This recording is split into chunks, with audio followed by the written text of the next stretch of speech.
L'une des choses que le marché sait bien faire, c'est d'encourager le trader dans les bêtises.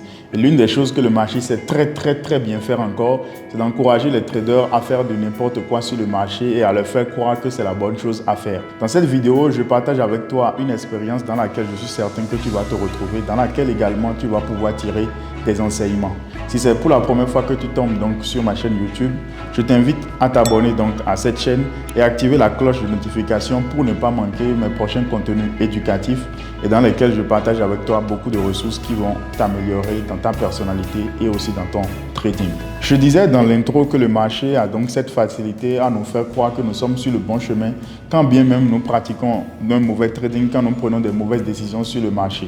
Parce que parfois, lorsque nous prenons ces mauvaises décisions sur le marché, parfois on est récompensé, parfois on est satisfait et cela nous galvanise davantage, cela nous donne des ailes et va nous faire croire ensuite que c'est ce qu'il faut faire, c'est ce qu'il faut continuer à faire chaque fois pour continuer à faire progresser ses performances sur le marché. Mais au moment où le marché voudra vous ramener à l'ordre, il le fait de façon douloureuse et c'est malheureusement à cet instant que le trader se rend compte qu'il était sur le mauvais chemin. Pour m'illustrer, je vais essayer donc de prendre un exemple dans lequel je suis certain que la plupart des traders qui m'écoutent en ce moment, qui ont déjà de l'expérience sur le marché, vont certainement se reconnaître. Alors, je vais prendre l'exemple du fait de déplacer simplement le stop loss. Alors, je suppose que vous prenez un trade aujourd'hui et tout de suite, vous décidez donc de placer un stop loss par rapport à votre trade pour protéger ou bien pour limiter vos pertes et vous placez un take profit. Et vous êtes conscient en plaçant votre stop loss que c'est bien sûr pour limiter les pertes. Vous êtes conscient peut-être parce qu'on vous a dit dans une formation que le stop loss est important, le stop loss est intéressant, il ne faut pas trader sans stop loss. Et vous décidez donc en tant que bon trader de placer votre stop loss parce que vous venez de prendre votre position. Vous ne voulez pas réellement trop vous exposer. Alors qu'est-ce qui se passe, c'est que je suppose que le marché évolue contre vous. Donc, votre position est en négatif, votre position évolue en négatif jusqu'au moment où cette position s'approche donc du stop loss. Qu'est-ce que vous allez faire comme réflexe? La plupart donc vont déplacer le stop loss, vont l'ouvrir. D'accord? Et qu'est-ce que le marché va faire en ce moment? Le marché va peut-être évoluer donc jusqu'au niveau où vous avez précédemment placé le stop loss et déplacé. Il va évoluer vers ce niveau et peut-être il va se retourner jusqu'à peut-être désormais toucher votre take profit. Alors, qu'est-ce que vous allez faire en ce moment? Vous allez garder simplement la sensation du trade. Vous allez garder le résultat du trade et vous allez célébrer votre résultat en vous disant « Dieu merci, j'ai déplacé mon stop loss ». Alors qu'en réalité, il ne fallait pas dire « Dieu merci ». Il fallait plutôt apprécier la nature de votre réaction vis-à-vis de ce trade pour qualifier en fait si le trade a été bien ou mauvais. Malheureusement, la plupart d'entre nous, nous limitons simplement à apprécier les bons trades aux trades qui ont généré des profits et les mauvais trades aux trades qui ont généré en fait des pertes. Alors que parfois sur le marché, vous pouvez prendre donc des bonnes décisions et malheureusement le trade ira en négatif. Vous allez prendre des mauvaises décisions et le trade ira donc en positif. Les résultats sont aléatoires. Le plus important ici, c'est que le trader parvienne à contrôler son attitude sur le marché, qu'il sache que ce qu'il est en train de faire, c'est la bonne attitude. Et c'est ça qui, dans le temps, va lui permettre de générer un bilan positif.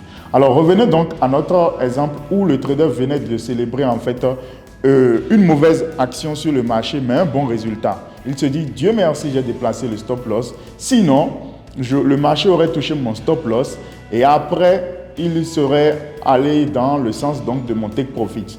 Et donc, le cerveau a tendance, bien sûr, à enregistrer les bons moments et les bons trades et les actions qu'on pense être bonnes, alors qu'en réalité, ce type d'action n'est pas totalement bénéfique à long terme. Et donc, demain ou après-demain, lorsque les mêmes situations vont se reproduire, qu'est-ce que le trader va faire? Il va déplacer encore son stop loss si les prix s'en approchent, parce qu'il va se rappeler qu'hier, s'il ne l'avait pas fait, le marché aurait touché son stop loss pour ensuite évoluer vers son take profit. Donc, le marché désormais s'approche de son stop loss, il l'ouvre davantage. Le prix évolue peut-être encore pour se rapprocher de son stop loss au niveau où il l'a déplacé désormais. Et il va encore ouvrir parce qu'il va se rappeler que la dernière fois, s'il ne l'avait pas fait, il aurait simplement encaissé des pertes.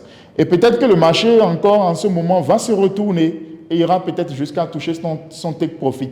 Et là encore, il va encore se conforter dans sa pensée.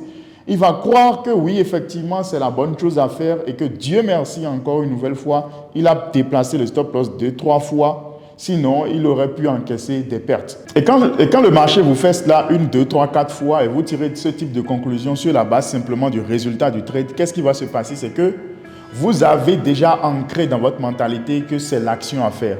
Et un seul jour, d'accord, vous allez voir le prix s'approcher de votre stop loss, vous allez le déplacer une fois, 2 fois, 3 fois, 4 fois, et le marché sera en train de revenir vers vous, de s'approcher chaque fois de votre stop loss, 3, 4, 5, 6, 7 fois. Et ce jour-là, malheureusement, pas de chance pour vous, vous allez certainement vous retrouver à un point où vous ne pouvez plus désormais supporter le stop loss. Vous l'avez déplacé à un niveau où il n'est plus vraiment utile. Vous allez vous rendre compte que désormais, il faut s'en rendre à Dieu. Il faut prier et peut-être espérer un miracle de retournement du prix dans son sens. Et généralement, dans la plupart des cas, quand les prix arrivent jusqu'à ce niveau, vous allez certainement, à 99% des cas, finir par cramer le compte. Et tous les bénéfices que vous aurez accumulés précédemment, d'accord, lorsque vous avez fait vos mauvaises habitudes que vous avez célébrées, vous risquez maintenant de tous les perdre. Et quand bien même vous avez déjà eu à faire des retraits, vous pouvez encore, après avoir cramé, ou bien même si vous n'avez pas encore cramé, ce qu'il arrive comme réflexe, d'accord, puisque vous êtes déjà dans votre mentalité comme quoi le marché finira par retourner, vous pouvez aller jusqu'au point où, et ça c'est le dernier niveau en fait de la stupidité, il y a d'autres qui vont aller chercher en fait le capital qu'ils ont déjà retiré. Je suppose qu'ils disposent de ça dans Perfect Money ou peut-être sur un compte. Ils vont aller chercher ces bénéfices qu'ils ont retirés déjà précédemment pour compléter le compte pour avoir une marge intéressante. Et en le faisant, qu'est-ce qui va se passer? Tôt ou tard, les choses vont s'empirer et jusqu'à ce que le prix vienne à ce niveau, le marché vous conditionne dans ce type d'action. Vous devez être convaincu que c'est déjà très grave. Et tôt ou tard, vous allez finir par tout perdre. Donc, vous aurez bénéficié de quelques trades gagnants, vous aurez bénéficié de quelques trades qui vous ont permis de faire du profit. Et en réalité, dans la durée, vous n'avez pas été capable de profiter en fait de ces gains parce qu'en réalité, ces gains que vous avez accumulés ont été générés sur la base de mauvaises attitudes. C'est pour ça que j'aime souvent recommander à ceux qui me suivent, ceux qui m'écoutent ou ceux qui participent aux formations, vous devez d'abord faire le bilan en appréciant votre trade d'abord par rapport à ce que vous avez fait vous-même. Parce que c'est ce que vous pouvez contrôler. Vous ne pouvez pas contrôler le mouvement du prix sur le marché. Ce que vous pouvez contrôler, c'est votre réaction, c'est votre attitude et c'est votre comportement. C'est ce que vous pouvez améliorer. Vous devez donc vous concentrer sur ce que vous pouvez contrôler et laisser de côté en fait ce que vous ne pouvez pas contrôler. Si vous voulez réellement progresser, c'est ce qu'il faut faire.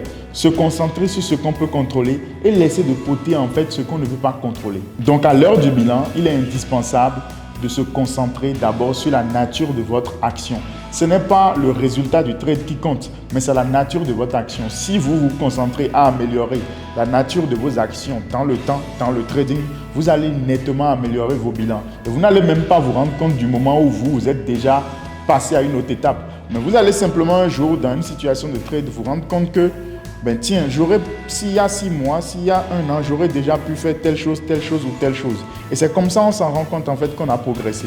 En réalité, en faisant les petits efforts, en faisant les petits bilans, en faisant les petites actions, on ne se rend pas compte tout de suite de la marge de progression qu'on est en train de construire. Mais c'est dans le temps et dans la durée qu'on se rend compte que voilà, on a vraiment progressé. Alors dites-moi en commentaire si pendant vos sessions de trading, vous avez déjà été confronté à ce genre de situation où le marché vous a conditionné à faire des choses pas très intéressante plusieurs fois. Faites-moi savoir, partagez avec nous votre expérience et nous allons bien sûr tous apprendre de cela. N'oubliez pas de vous abonner et donc d'activer